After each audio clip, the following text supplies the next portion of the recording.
ತಮ್ಮೆಲ್ಲರಿಗೂ ವಚನವಾಹಿನಿ ಚಾನಲ್ಗೆ ಆತ್ಮೀಯವಾದ ಸ್ವಾಗತ. ಇಂದಿನ ಪಾಡ್ಕಾಸ್ಟ್ನಲ್ಲಿ ಪ್ರಾಣಶಕ್ತಿ, ಕ್ರಿಯಾಶಕ್ತಿ, ಧ್ಯಾನಶಕ್ತಿ, ಭಾವನಾಶಕ್ತಿ ಹಾಗೂ ಬುದ್ಧಿಶಕ್ತಿ ಎಂದರೆ ಏನೆಂದು ತಿಳಿದುಕೊಳ್ಳೋಣ. ಇವೆಲ್ಲವುಗಳನ್ನು ನಾವು ಯೋಗಶಕ್ತಿ ಎಂದು ಕರೆಯುತ್ತೇವೆ. ದೇಹದ ಉಗುರು, ತುದಿ ಮೊದಲ್ಗೊಂಡು ಒಳಗಿನ ಮೆದುಳಿನ ಕಣಗಳವರೆಗೆ ದೇಹದ ಯಾವುದೇ ಭಾಗದಿಂದ ನಮ್ಮ ಶರೀರದ ರಕ್ಷಣೆ, ಪೋಷಣೆಗಾಗಿ ನಡೆದ ಎಲ್ಲ ಚಲನ ವಲನಗಳಿಗೆ ಆಧಾರವಾದ ಶಕ್ತಿಗೆ ನಾವು ಏನಂತ ಕರಿತೇವೆ? ಪ್ರಾಣಶಕ್ತಿ. ನಮ್ಮ ಶರೀರದ ರಕ್ಷಣೆ, ಪೋಷಣೆಗಾಗಿ ನಡೆದ ಎಲ್ಲ ಚಲನವಲನಗಳಿಗೆ ಆಧಾರವಾದ ಶಕ್ತಿ ಅದು ಪ್ರಾಣಶಕ್ತಿ.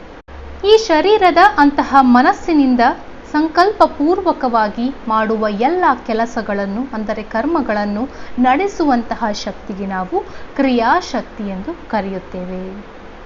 ಶರೀರದ ಮನಸ್ಸಿನಿಂದ ಸಂಕಲ್ಪಪೂರ್ವಕವಾಗಿ ಮಾಡುವಂತಹ ಕರ್ಮಗಳು, ಇವುಗಳನ್ನು ನಾವು ಕ್ರಿಯಾಶಕ್ತಿ ಅಂತ ಕರೀತೇವೆ.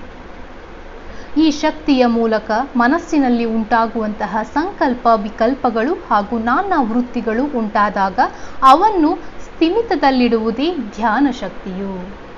ಧ್ಯಾನ ಶಕ್ತಿ ಅಂದರೆ ಏನು?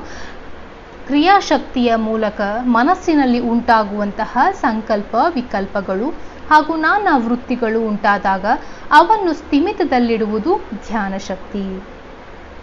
ರಾಗ, ದ್ವೇಷಾದಿ, ಕಾಮ, ಕ್ರೋಧಾದಿ ಆವೇಶಗಳಿಗೆ ಆಧಾರವಾದ ಶಕ್ತಿಯೇ ಭಾವನಾ ಶಕ್ತಿ. ರಾಗದ್ವೇಷಾದಿ, ಕಾಮ, ಕ್ರೋಧಾದಿ ಆವೇಶಗಳಿಗೆ ಆಧಾರವಾದ ಶಕ್ತಿ ಭಾವನಾ ಶಕ್ತಿ.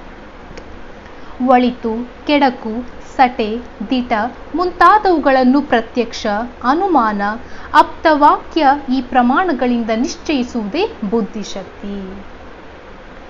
ಇಂದಿನ ಪಾಡ್ಕಾಸ್ಟ್ನಲ್ಲಿ ಪ್ರಾಣಶಕ್ತಿ, ಕ್ರಿಯಾಶಕ್ತಿ, ಧ್ಯಾನಶಕ್ತಿ, ಭಾವನಾಶಕ್ತಿ, ಬುದ್ಧಿಶಕ್ತಿ ಎಂದರೆ ಏನೆಂದು ತಿಳಿದುಕೊಂಡ್ವಿ.